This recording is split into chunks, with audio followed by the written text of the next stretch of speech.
এখন শুনবেন আমাদের স্থানীয় বাংলা সংবাদ।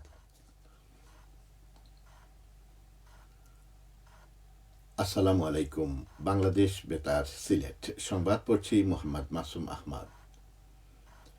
পর্যটন শিল্পের বিকাশ ও বিশ্বে পর্যটকদের নিকট ক্ষুদ্র নৃগোষ্ঠীর ঐতিহ্য তুলে ধরা এবং বহুজাতিক সংস্কৃতির সংরক্ষণের লক্ষ্যে মৌলভীবাজারের শ্রীমঙ্গলে শুরু হচ্ছে 3 দিনব্যাপী হারমোনি ফেস্টিভ্যাল সিজন 2।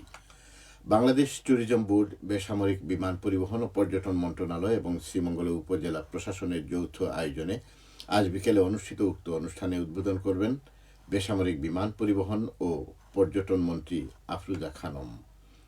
অনুষ্ঠানে উপস্থিত থাকবেন বেসামরিক বিমান পরিবহন ও পর্যটন প্রতিমন্ত্রী এম রশিদুজ্জামান মিল্লাত, সংসদ সদস্য নাসির রহমান, সংসদ সদস্য মুজিবুর রহমান চৌধুরী।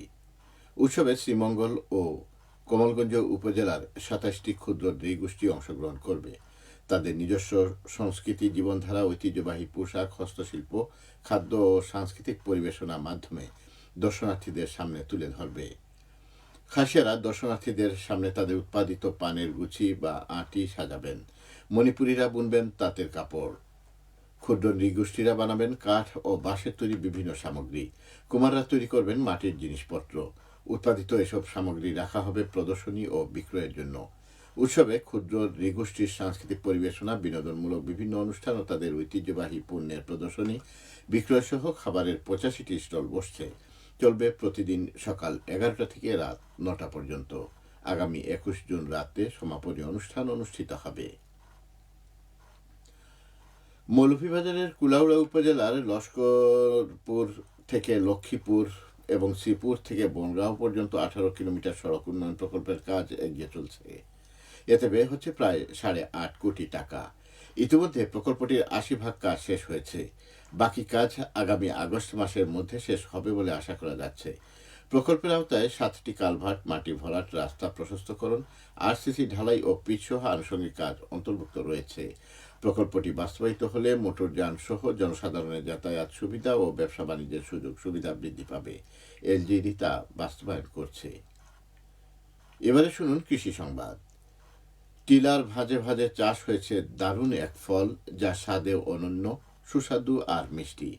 বলছিলাম আনারসের কথা।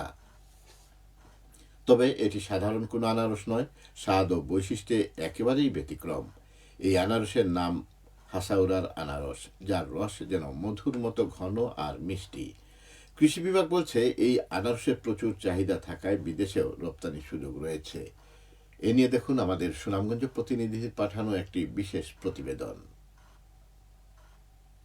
সুনামগঞ্জ সদর উপজেলার সীমান্তবর্তী পাহাড়ি জনপদ হাসাউরা। এখানকার টিলা জুড়ে যত দূর চোখ যায় শুধু আনারস আর আনারস। যুগের পর যুগ ধরে স্থানীয় কৃষকরা চাষ করছেন এই জনপ্রিয় ফল, যার নাম যশ রয়েছে সারা দেশে। হাসাউরার আনারস অতি মিষ্টি এবং সুস্বাদু, অসাধারণ, তুলনা নাই। আমরা হাসাউরার আনারস যে বাজারেই নেই, হাসাউরার নাম শুনলে কাস্টমার, গ্রাহক পাগল হইয়া ধরে। আনারস তো আমরা হাসাউরার আনারস সুস্বাদু আনারস, মিষ্টি, খুবই মিষ্টি। হাসাউরার আনারসের সবচেয়ে বড় বৈশিষ্ট্য এর স্বাদ। কম আঁশ, রস বেশি। একবার খেলে মুখে লেগে থাকে এর মিষ্টি স্বাদ। তাই স্থানীয় বাজারের পাশাপাশি দূর দূরান্ত থেকেও ক্রেতারা ছুটে আসেন এই আনারস কিনতে। প্রতিটি আনারসের পেছনে রয়েছে কৃষকের দীর্ঘ কয়েক মাসের পরিশ্রম। চারা রোপণ থেকে শুরু করে পরিচর্যা, আগাছা পরিষ্কার সবকিছুই করতে হয় যত্নের সঙ্গে। তাই স্থানীয়দের দাবি, কৃষকদের প্রয়োজনীয় সহায়তা নিশ্চিত করার পাশাপাশি সংরক্ষণের উদ্যোগ নিলে আনারসের আবাদ আরো বৃদ্ধি পাবে। আমরা এই আনারসকে সংরক্ষণের জন্য হিমায়িত একটা ফ্যাক্টরি স্থাপন করা যায়, জুস ফ্যাক্টরি স্থাপন করা যায়, এবং আরো যে বিষয়গুলো যে কৃষকরা চাষ করেন তাদেরকে ঋণ দেওয়ার মাধ্যমে এইগুলোকে আরো উৎপাদন বাড়ানো যায়। কৃষি বিভাগ বলছে হানিকুইন জাতের এই আনারস 30 হেক্টর জমিতে চাষাবাদ হয়েছে। প্রচুর চাহিদা থাকায় বিদেশেও রপ্তানির সুযোগ রয়েছে বলে জানিয়েছেন এই কৃষি কর্মকর্তা। 30 হেক্টর জমিতে হানিকুইন জাতের আনারস চাষ হয়েছে এবং হানিকুইন যে জাতটা আছে এটা অত্যন্ত মিষ্টি হওয়ার ফলে এটার চাহিদা দিন দিন স্থানীয়ভাবে যে চাহিদাটা বাড়তেছে, এর পাশাপাশি আমরা এখান থেকে সিলেট বলেন, ঢাকা বলেন, এখান থেকে আমরা এক্সপোর্ট করে থাকি। মে মাসে শুরু হয় হাসাউড়া আনারসের মৌসুম। জুন মাস পর্যন্ত টিলা জুড়ে চলে সংগ্রহ ও বিক্রির ব্যস্ততা, আর সেই সঙ্গে মুখর হয়ে ওঠে পুরো এলাকা। ইয়াকুব শাহরিয়ার, বাংলাদেশ বেতার, সুনামগঞ্জ, সিলেট। সুনামগঞ্জ।